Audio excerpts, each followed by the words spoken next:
My name is Candice Antique, and I am an artist. I'm a singer, songwriter, musician, and producer. Let's go, let's go, my nappy-headed girls. My natty-headed girls. Greek scalp with the coconut oil. It's so royal. Put your crown on, put your crown on. Put your crown on, put your crown on. I thought to myself, what makes us feel like we need to emulate the Eurocentric standards of beauty? And the song came to me immediately, like, how would I affirm the idea of nappy hair for a generation of young girls? There's a line in the song that says, put your crown on. And when I look at how we've worn our hair in the past, when you look at really old photographs of African women and men, our hair looked like art. It looked like sculptures on top of our heads. It looked like we were wearing crowns because our hair is so flexible, it's so malleable, it's almost like clay that we can put it into any mold that we want. Our hair comes out of our crown chakra, so there's energy that comes out of that. And so our hair is really our crown. It's our antenna, it's our connection to ourselves as artistic beings and ourselves as divine beings. It's our connection to the divine. The first time I went natural was about 15 years ago in college in San Diego, and I felt like I was the blackest thing walking anywhere. My whole life, so I'm from the Caribbean, and my whole life we have, my mom kept my hair natural. I first decided to wear my hair natural when I was about 15. I really couldn't afford to keep going to the shop. My mother didn't know how to do hair when I was a little girl. So that was always a rough challenge. And so I started to learn how to do my own hair actually. So I started playing around with afros, playing around with twist outs, and learning how to braid my own hair. And I started deciding to wear my hair natural because I was like a weave fanatic. And it got so bad that like I wouldn't have money for public transportation, but I would have like $400 in my head. When I was 18, I read a study about black women who had had their hair permed for their entire lives. Autopsies were performed on them after their deaths, and a layer of chemical was found under their scalps. And the study was about the ramifications of having that chemical remain in their body unprocessed, and how that might have affected their health and quality of life.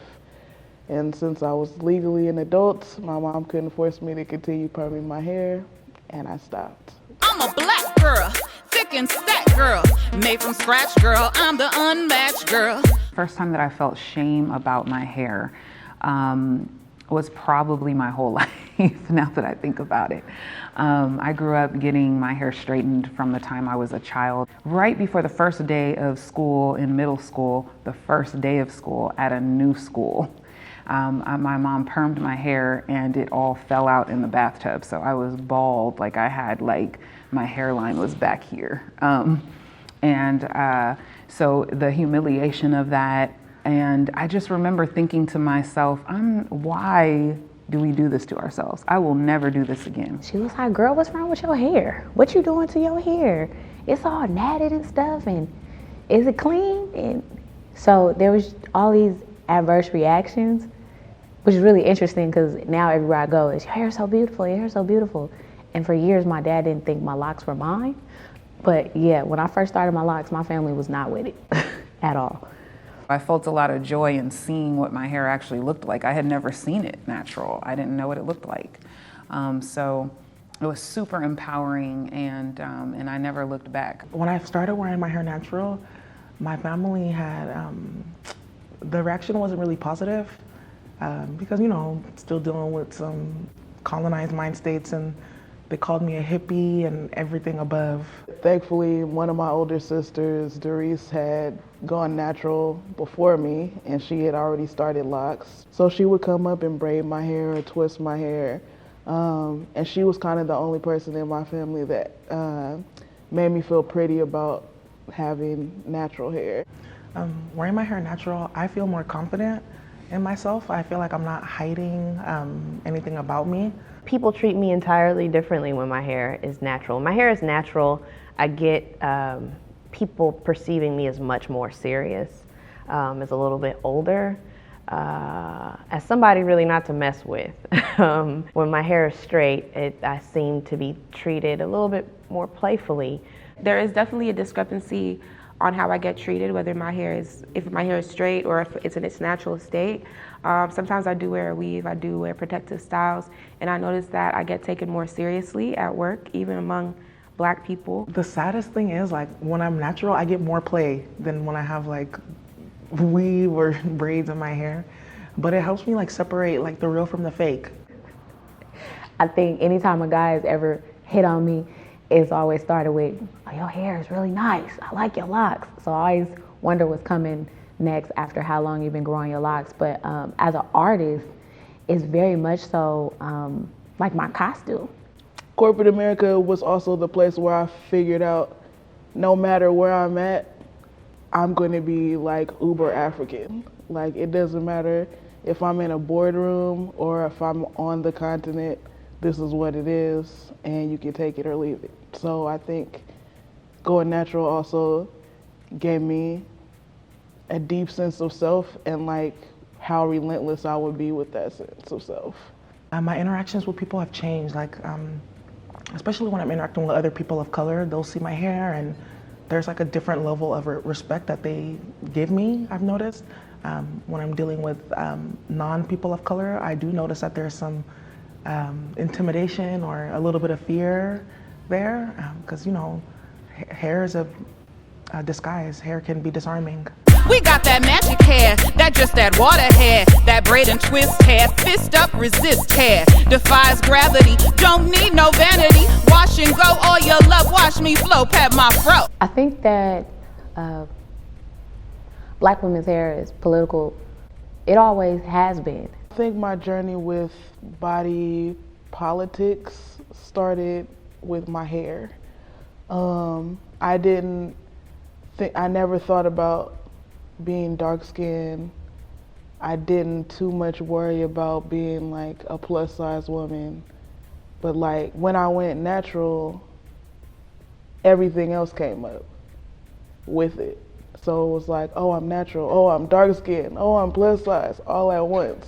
I think that when, at least for me as a Black woman, because I wear my hair natural, and I think that when we do, it's a signal that says that I am my own person and that I don't define myself based on anyone else's standard of beauty other than my own. Throughout like American history, people fear what they don't understand. I don't know too many people that aren't Black that understand Black girl hair. I remember one of the pivotal moments for me was a friend of mine from school. Her name was Angel. I still talk to her here and there. And she had what we would call in our colonized minds, every Black girl knows this term, good hair. And so she had what people would consider good hair. And I remember saying to her, I was like, man, you're so lucky you have good hair. And she said, what does that mean? What is good hair? And I said, hair that's not nappy. And she said, why is nappy hair bad? And I didn't have an answer.